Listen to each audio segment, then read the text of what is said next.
ನಿಗ್ರಹ ಎಂದರೆ 5 ಇಂದ್ರಿಯಗಳಾದ ಕಣ್ಣು, ಕಿವಿ, ನಾಲಿಗೆ, ಮೂಗು, ಚರ್ಮವನ್ನ ಹತೋಟಿಯಲ್ಲಿಟ್ಟುಕೊಳ್ಳುವುದು. ಇದನ್ನ ಸಾಧಿಸಲು ಭಗವದ್ಗೀತೆ, ಯೋಗಾಭ್ಯಾಸ, ಪ್ರಾಣಾಯಾಮ, ಆಸನ, ಭಗವಂತನ ಧ್ಯಾನ, ಆಹಾರದ ತ್ಯಾಗ ಮತ್ತು ಭಗವಂತನ ಮಹಿಮೆಯನ್ನ ಶ್ರವಣ ಮತ್ತು ಚಿಂತನೆ ಮಾಡುವುದು ಮುಂತಾದ ಮಾರ್ಗಗಳನ್ನ ಅನುಸರಿಸಬಹುದು.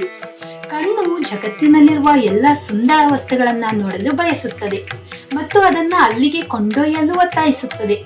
ನಾಲಿಗೆ ರುಚಿಕರವಾದ ಭಕ್ಷ್ಯಗಳಿಗಾಗಿ ಹಂಬಲಿಸುತ್ತದೆ. ಕಿವಿಗಳು ಮಧುರ ಸಂಗೀತವನ್ನ ಕೇಳಲು ಬಯಸುತ್ತದೆ. ಮೂಗು ಸುವಾಸನೆಯನ್ನ ಆನಂದಿಸಲು ಬಯಸುತ್ತದೆ. ಈ ಎಲ್ಲಾ ಇಂದ್ರಿಯಗಳ ಆಸೆಗಳನ್ನ ಯಾರು ಪೂರೈಸಬಲ್ಲರು? ಇಂದ್ರಿಯಗಳಿಗೆ ವಿವೇಚನೆ ಇಲ್ಲದೆ ನಮ್ಮನ್ನ ಒಳಪಡಿಸಿಕೊಂಡರೆ ಅವು ನಮ್ಮನ್ನ ಹಲವು ವಿಧಗಳಲ್ಲಿ ತೊಂದರೆಗೆ ಸಿಲುಕಿಸುತ್ತದೆ.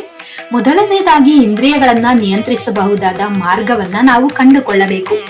ನಾವು ಅವುಗಳನ್ನ ನಮ್ಮ ನಿಯಂತ್ರಣಕ್ಕೆ ತರಬೇಕು. ಇದನ್ನ ಮಾಡಬಲ್ಲ ವ್ಯಕ್ತಿಯನ್ನ ಮಾತ್ರ ಧೈರ್ಯಶಾಲಿ ಎಂದು ಕರೆಯಬಹುದು.